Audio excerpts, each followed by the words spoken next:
pernah ikut lomba-lomba nggak sih?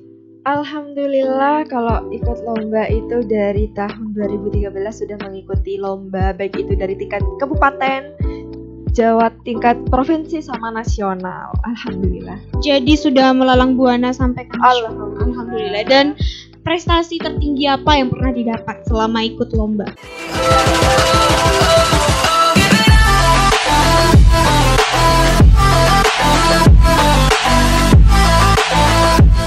Assalamualaikum warahmatullahi wabarakatuh, kerabat Ralita, selamat malam. Dan tentunya kembali lagi di 89,1 Ralita FM, ragam hiburan dan informasi yang masih dipancarluaskan dari Jalan Pamong Praja nomor 3 Kabupaten Pamekasan, Madura, Jawa Timur. Ayu Dia Clarissa kembali menyapa Anda dalam program Inspirasi Kita edisi hari Minggu 28 Februari 2021. Dan tentunya dalam episode kali ini kita sudah mendatangkan salah satu narasumber yang berbeda dari minggu kemarin. Kalau kita kemarin mendatangkan salah satu penulis muda, sekarang kita juga mendatangkan yang muda-muda, kerabat Ralita. Dan kali ini kita sudah bersama dengan Khairul Bariyah, Mbak Ririn panggilannya. Halo, assalamualaikum, selamat malam. Waalaikumsalam. Selamat malam juga, Mbak. Selamat malam. Apa kabar, Mbak Ririn? Alhamdulillah baik. Baik, alhamdulillah. Ya, itulah Khairul Bariyah, yakni pengusaha batik muda sekaligus wakil 1 Putri Batik Pamekasan 2019. Semuanya tentang batik hari ini, dan tentu kita juga akan bahas tentang yang muda-muda. Dengan tema yang akan kita angkat nih hari ini mengenai mendorong kreativitas dan cinta batik terhadap generasi muda. Karena yang kita datangkan hari ini adalah perempuan cantik dan muda. Dan kali ini kita pasti akan ngebahas dua sisi tentang batik dan juga gimana meningkatkan kreativitas dan mendorong kecintaan generasi muda terhadap batik itu sendiri. Mbak Ririn. Ya. Ya. Ya, kalau kita berbicara tentang batik gitu ya, kita tuh percaya bahwa batik itu adalah salah satu kebudayaan yang luar biasa, punya daya pikatnya sendiri. Bahkan ini yang kemudian juga menjadi citra baik Indonesia di luar, bahkan diakui juga oleh UNESCO, begitu ya. Dan kalau anak muda seperti kita, gimana sih awal mulanya kemudian bisa terjun ke dalam dunia batik membatik? Awal mula memproduksi batik dan mencintai batik itu dari orang tuanya saya. Awalnya sih gak langsung memproduksi batik, akan tetapi kerja ke orang gitu. Saya kerja ke orang. Pada tahun 2011 mulai memproduksi sendiri. Jadi ada pemikiran gimana sih kalau kita tuh nyoba sendiri, buat sendiri gitu. Jadi sampai sekarang terus membuat dan meningkat gitu. Oke, jadi dimulai dari sebenarnya bisnis keluarga. Dan di situ anak-anaknya kemudian diajarkan untuk batik membatik gitu. Dan kalau kita bicara tentang batik di Pamekasan, Mbak Ririn ini sebenarnya dari mana gitu ya? Dan seperti apa lingkungan yang membesarkan Mbak Ririn sehingga kemudian mencintai batik? Kalau asal saya di Desa Larangan Badung. Kalau masalah lingkungan ya, kalau di lingkungannya saya itu lebih ke pesantren. Kita sekarang bisa lihat di belakang ada 2 batik. Nah, ini bikinan sendiri ya, Mbak? Iya. Oke, bisa dijelasin nggak sih sebenarnya kenapa 2 batik ini yang kemudian dibawa dan apa filosofinya begitu? Nah, batik yang ada di belakangnya saya ini kan yang warna coklat ini motifnya Sekar Jagad, sedangkan yang ini Junjung Derajat. Kenapa ini Sekar Jagad? Nah, Sekar Jagad di sini kan ada motif-motif dari setiap daerah. Anggap di Pamekasan itu menjadi satu, sehingga dari motif ini, dari motif Sekar Jagad ini nantinya dari setiap daerah itu bergabung menjadi satu gitu. Sedangkan ini Junjung Derajat. Junjung derajat di sini jika ada orang yang memakainya maka derajatnya itu semakin tinggi, katanya seperti itu. Filosofinya begitu. Berarti selain karena produk budaya ini ternyata juga terkandung filosofi yang luar biasa. Jadi ketika kita ngebuat batik sebenarnya gak sekedar membuat. Ya. Pasti ada, selain kita bicara teknik juga, kita juga harus berbicara tentang filosofi apa yang akan terkandung di dalamnya. Itu luar biasa ya. Ternyata tidak serta-merta kita membuat batik ya, Mbak Rin. Betul. Oke, kalau kita bicara tentang batik, ternyata kalau kita tanya-tanya lebih dalam lagi, beliau ini adalah salah satu alumni Putri Batik tahun 2019. Bahkan menjadi wakil satu Putri Batik Pamekasan 2019. Oh, penasaran dong, seperti apa perjuangan dari Mbak Ririn ini ketika mulai bergelut di bidang Putri Batik tahun 2019, dan seperti apa suka dukanya untuk memperkenalkan dan menanamkan kecintaan terhadap generasi muda untuk batik khas Pamekasan itu sendiri. Perjuangan menjadi wakil satu Putri Batik Pamekasan itu tidak mudah ya, pasti ada ujian ininya, tes ini, terus sampai di grand final, masa karantina, itu pasti ada ininya lah, pasti ada perjuangannya, ada entah itu di segi materinya, dari kemampuannya kita bagaimana gitu, sampai di grand final. Sebenarnya dorongan untuk berlaga di Putri Batik, Putra-Putri Batik ya khususnya, itu datangnya dari mana? Apa itu memang ya dari diri sendiri, atau memang dari keluarga, atau dorongan dari teman, atau bagaimana? Awalnya sih iya, jadi kan pertama-tamanya sih sebelum mau ikut di pemilihan Putra-Putri Batik itu, saya pengen nyoba di Kacang Coping. Udah daftar, tapi ada sebuah kendala, jadi saya cancel. Jeda beberapa tahun, kalau gak salah 2 tahun 3 tahunan. Sudah itu saya selesai lomba desain batik di tingkat Jawa Timur. Saya ada brosur gitu, ada brosur tentang pemilihan Putra-Putri Batik Pamekasan tahun 2019.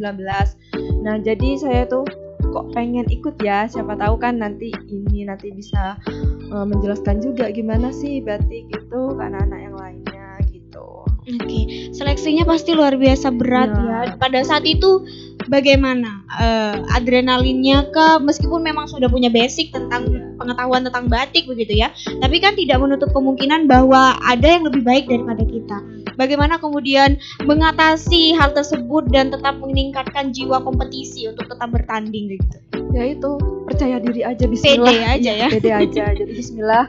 Jika kan niatnya kita itu lurus, baik, pasti kan dimudahkan gitu. Jadi sudah gitu, asa aja gitu. Jadi tetap ke diri sendiri, ayo semangat, pasti bisa gitu. Dan alhamdulillah jadi wakil satu Putri Batik Pamekasan 2019. Jadi Mbak Ririn ini kan adalah seorang pengusaha muda begitu ya. Selain memang karena juga bisnis keluarga, otomatis kita bergelut di bidang itu setiap harinya. Bisa ngebatik nggak sih Mbak? Alhamdulillah saya bisa ngebatik itu dari kelas 6 SD. Oke, jadi udah bisa ngedesain sendiri, bisa kemudian mengoperasikan si canting itu sendiri ke tiap lembar kainnya. Itu biasanya butuh proses berapa lama untuk satu jenis batik tertentu gitu? Yang pernah lama Yang pernah lama itu hampir 2 bulan.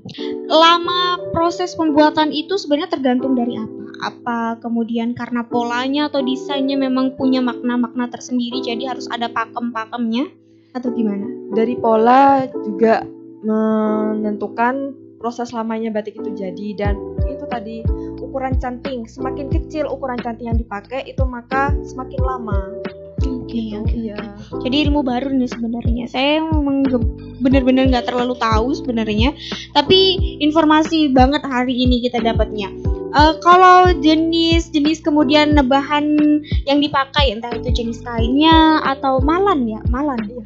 Itu mudah nggak sih dapatnya di Pamekasan? Mudah, sekarang udah ada tokonya kok. Kemudian kalau kita bicara ini kan home production, artinya buatan rumah. Pemasarannya kemana aja? Kebetulan untuk pemasaran saya di luar Madura. Udah keluar Madura ya, alhamdulillah. Kebetulan waktu tahun 2020 kemarin saya ke Jakarta sama Batam untuk demo batik. Oke. Itu berangkat dari Ika Putik kah? Oh, dinas koperasi. Iya, sama dinas perindustrian dan perdagangan. Disperindak. Iya, kalau yang di perindustrian dan perdagangan kemarin itu yang di Semarang. Oke, jadi udah cukup melalang buana ya ternyata Mbak Ririn di usia yang muda. Selain percaya aja ya sebenarnya bahwa batik pun yang memang bernuansa tradisional sebenarnya juga bisa membuat kita go public. Jadi ya jangan takut untuk kemudian mencintai hal-hal yang berbau tradisional. Ternyata kita belajar dari kisah Mbak Ririn, batik pun bisa membuat kita menjadi orang yang berprestasi. Bisa jadi wakil 1 Putri Batik Pamekasan 2019. Itu susahnya luar biasa Mbak Ririn. Banyak banget orang yang pengen ada di posisi itu, tapi mungkin mereka tidak punya kesempatan yang sama begitu ya, meskipun punya kredibilitas atau kemampuan yang sama. Ya. Mbak Rin, ini tadi ada pertanyaan nih di IG LWPL Radio Ralita. Batiknya katanya dibeli siapa aja? Kalau batik yang saya buat ini dibeli sama kolektor batik. Kalau tahu Ibu Laras yang punya rumah sakit Larasati, iya menjadi langganan. Iya, alhamdulillah. Terus pada tahun 2017 kalau nggak salah dibeli sama orang Malaysia. Wow, udah berarti sudah keluar negeri bahkan ya. Alhamdulillah. Dan itu buatan dari keluarga Mbak Ririn sendiri. Jadi ini salah satu bukti bahwa Pamekasan luar biasa punya aset. Dan tadi Mbak Ririn sempat menyentil tentang gimana orang-orang yang mencintai batik belum tentu mereka harus bisa untuk membatik. Tapi kan tadi di awal disebutkan bahwa Mbak Ririn ini juga salah satu orang yang bisa membuat desain-desain. Otomatis itu sudah jadi kebiasaan-kebiasaan. Pernah ikut lomba-lomba nggak sih?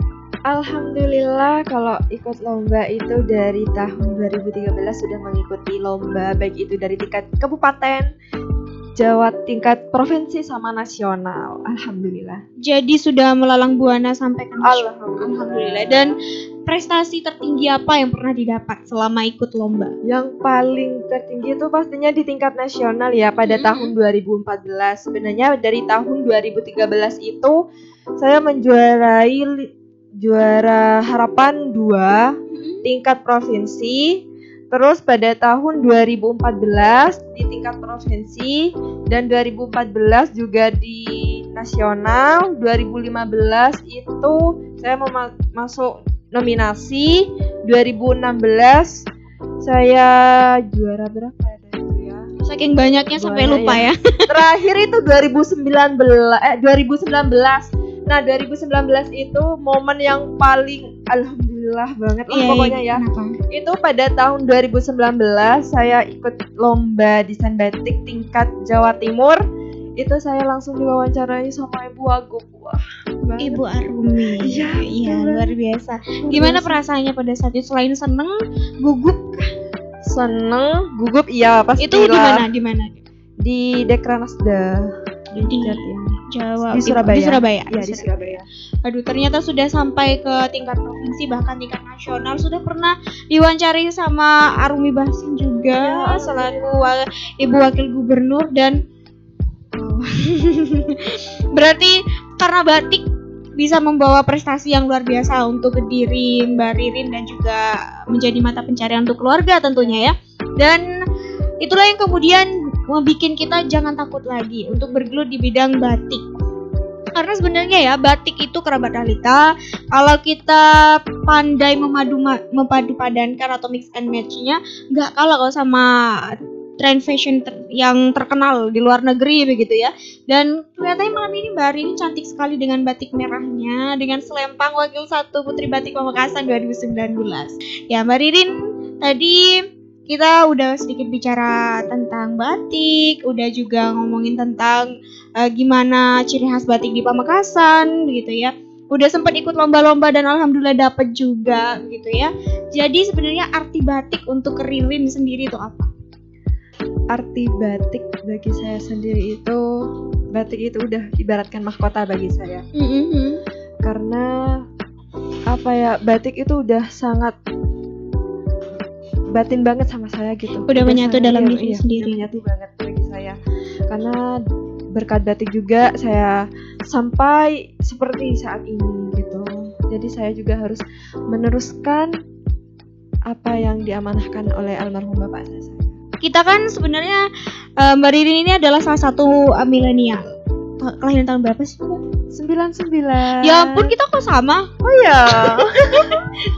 99 juga. Jadi kita kan sebenarnya angkatan milenial begitu ya.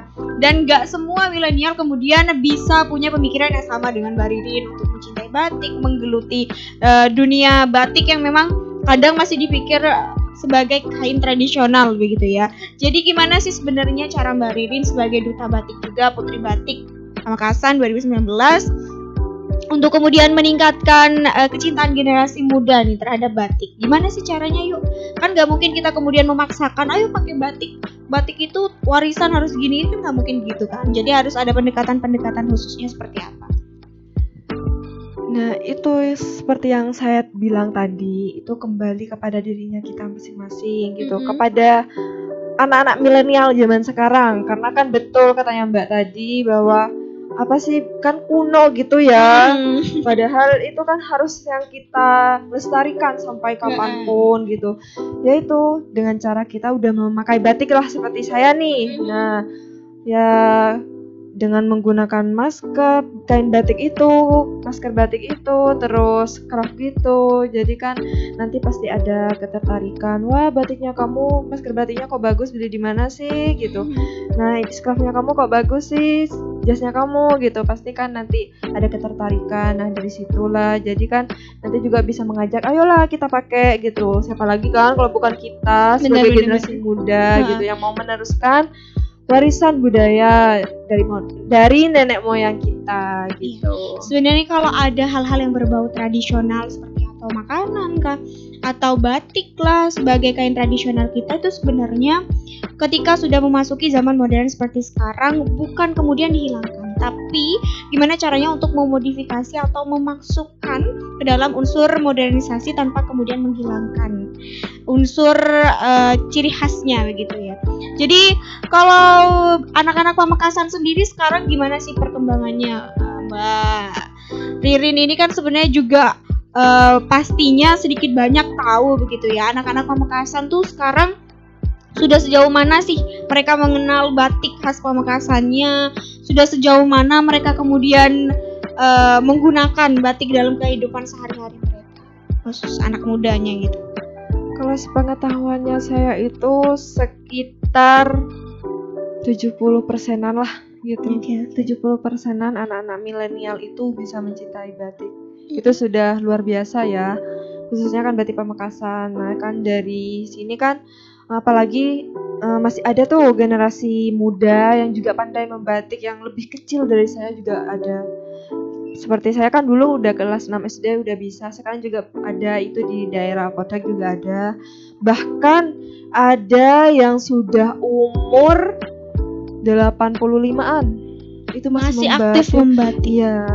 Jadi kan nih untuk generasi muda, ayolah kita ya harus mencintai batik. Tapi jangan pemaksaan, harus dari diri kita sendiri. Karena kalau dari kita sendiri kan pasti mempunyai semangat lah untuk mencintai batik. Dan gimana sih biar batik kita yang kita pakai itu, khususnya batik Pamekasan itu lebih menonjol lagi begitu. Hal-hal seperti ini kan sebenarnya harus didukung dari berbagai arah. Karena kalau hanya masyarakatnya yang kemudian mendukung atau mencintai batik itu sendiri, kalau tidak didukung oleh pemerintahnya, pasti juga tidak akan jalan upaya pelestarian tersebut. Sejauh ini di Pamekasan, bagaimana upaya pemerintah untuk kemudian melestarikan batik, khususnya batik khas Pamekasan? Nah, kebetulan kemarinnya itu 2020 kita ada acara Gebiar Batik Pamekasan yang diadakan di Semarang gitu. Jadi kan itu dari pemerintahan Sperindak. Nah itu kan bisa mengenalkan batik lagi di luar Madura. Nah gitu, jadi banyak sih caranya. Sebenarnya kan acara Gebiar Batik Pamekasan itu udah acara kesekian kalinya. Setiap tahunnya itu pasti ada gitu. Jadi event-event sebenarnya sudah banyak sekali, tapi mungkin tidak banyak dari kita yang kemudian tahu begitu ya. Jadi sebenarnya kerabat Ralita, upaya dari pemerintah tuh luar biasa juga. Bahkan ada namanya Gebiar Batik di Kota Semarang kemarin. Dan Mbak Ririn juga termasuk di dalamnya yang ikut mempromosikan begitu. Termasuk. Gimana kemarin? cerita dong sedikit seperti apa gambaran eventnya atau seperti apa kegiatannya secara umum. Kalau kegiatannya seru banget ya pastinya, tapi ada kendala sih di sana karena hujan. Acaranya kan di sana outdoor gitu. Jadi acara dari malam itu sebenarnya udah nyampe sana itu udah hujan, sampai malam pun hujan udah reda. Kita itu gladi di sana latihan-latihan, mempersiapkan yang untuk acara gebiar batik itu. Dan ternyata paginya hujan lagi. Ya itu sih. Ya. Jadi kendala cuaca. Ya, jadi di sana tuh waktu saya demo batik agak gerimis. Oke. Ya. Bentuk demo batiknya sendiri pada saat itu seperti apa, Mbak? Demo batik itu maksudnya ngebatik langsung di tempat sana gitu. Nah, ya waktu di sana tuh apa ya? Kan keadaannya juga lagi gerimis, jadi cuman kayak 15 menitan di sana. Sedikit banget. Biasanya kan dari awal sampai akhir saya tuh ngebatik gitu. Jadi karena hujan, otomatis kan kalau malam itu kena air kan pasti muncrat-muncrat gitu. Jadi kan tidak memungkinkan untuk terlalu lama di sana. Oke, jadi sebenarnya acara-acara Pemkab yang mendukung kelestarian itu sudah banyak sekali, bahkan sudah ada event rutinan per tahunnya. Dan sebenarnya udah nggak ada alasan lagi kita untuk tidak mencintai begitu. Betul sekali. Sekarang masih aktif gak sih dalam kegiatan-kegiatan Ika Putik begitu ya? Ika Putik kan ya? Iya. Masih aktif gak sebenarnya? Masih. Kegiatannya bentuknya sekarang seperti apa? Itu kan pasti ada kegiatan setiap per divisinya. Nah, kebetulan kan saya di ketua divisi pengembangan batik gitu. Kan kemarinnya sudah mengadakan kegiatan study tour ke sentra batik yang ada di Pamekasan di Podhek. Jadi di sana tuh kami belajar bagaimana sih batik di Podhek itu, prosesnya bagaimana seperti itu. Jadi kan anak-anak yang terutama itu yang angkatannya saya kan bisa mengetahui kan prosesnya secara langsung dan juga praktek gitu. Jadi sebenarnya sasarannya adalah masyarakat umum gitu. Dan kita khususnya Ika Putik datang langsung, terjun langsung kepada masyarakat pada saat itu. Dan bentuk kegiatan-kegiatan masih aktif dong silaturahminya juga. Alhamdulillah masih aktif. Oke, berarti selesai kompetisi belum berarti juga selesai tugasnya. Iya, betul sekali. Sudah pernah kan? Sudah. Iya. Jadi gimana nih motivasinya buat anak-anak muda begitu ya, yang suka berkompetisi begitu ya, dan pengen ikutan yang namanya Putra Putri Batik Pamekasan ini sekaligus ajang untuk melestarikan budaya batik di Pamekasan. Motivasinya seperti apa? Pokoknya buat anak muda sekarang khususnya di Pamekasan nih, jangan takut untuk mencoba pastinya ya. Kan kalau kita mencoba pasti adalah pengalaman kita nanti buat cerita lah gitu. Jadi untuk generasi Pamekasan nih, anak muda Pamekasan, jangan takut untuk mengikuti pemilihan baik itu putra putri batik ataupun kecamatan Pamekasan. Nah, untuk lebih presentasikan lagi bagaimana sih di Pamekasan itu khususnya batiknya dan pariwisatanya juga bagaimana, khususnya di batik nih kan kita kan sebagai generasi muda harus tetap bisa melestarikan warisan nenek moyang sampai kapanpun itu. Benar. Jadi jangan takut untuk mencoba. Jangan takut. Pede aja dulu. Pede.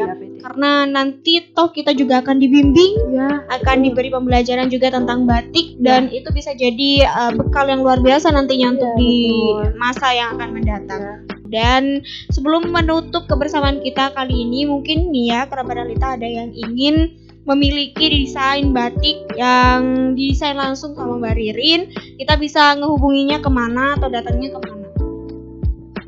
Nah, untuk bisa lebih mengetahui lagi ya, kalian bisa cek di Instagram atau Facebook Mahdrun Batik Badung Pamekasan gitu. Ya, itu sudah tertera semua, ada nomor HP-nya juga gitu.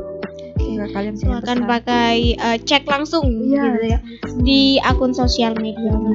Dan sebenarnya penasaran nih range harganya atau rata-rata harganya nih yang dari paling murah sampai yang paling tinggi gitu. paling murahnya itu 1 juta. Kalau paling tingginya itu kemarinnya sempat 2 juta, masih segitu sih. Oke, masih di ukuran 1 hingga 2 juta. Standar. Terakhir Marin, harapan untuk generasi muda kita gimana kemudian supaya bisa lebih mencintai batik ke depan.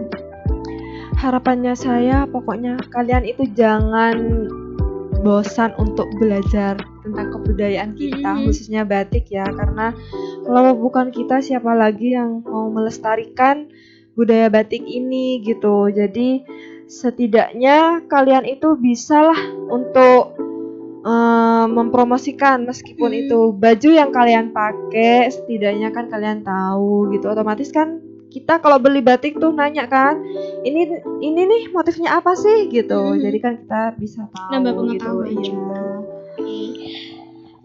Itu kebersamaan kita bersama dengan Khairul Bariyah atau panggilannya Mbak Ririn, pengusaha batik muda sekaligus wakil 1 Putri Batik Pamekasan 2019 dalam program Inspirasi Kita hari ini. Terima kasih untuk kerabat Ralita yang sudah stay tune bersama kami sejak pukul 7 malam tadi hingga sekarang sudah mau menyentuh formasi jam 9 malam. Terima kasih juga untuk kerabat Ralita yang sudah stay tune bersama kami dalam live IG di LPPL Radio Ralita. Kita masih tentunya akan selalu mendatangkan narasumber-narasumber hebat di program Inspirasi Kita di minggu depan. Dan akhirnya itulah kebersamaan kita hari ini. Terima kasih Marin. Sama-sama, semoga gak bosan ya sama saya. Terima kasih untuk hadiahnya malam ini, sukses terus, sehat terus. Salam juga untuk keluarga di rumah ya. Dan itulah akhir kebersamaan kita kali ini. Selamat malam dan selamat istirahat untuk seluruh kerabat Ralita. Kami mengucapkan wassalamualaikum warahmatullahi wabarakatuh. Jangan lupa untuk like, comment, and subscribe YouTube channel Radio Ralita FM. Jangan lupa.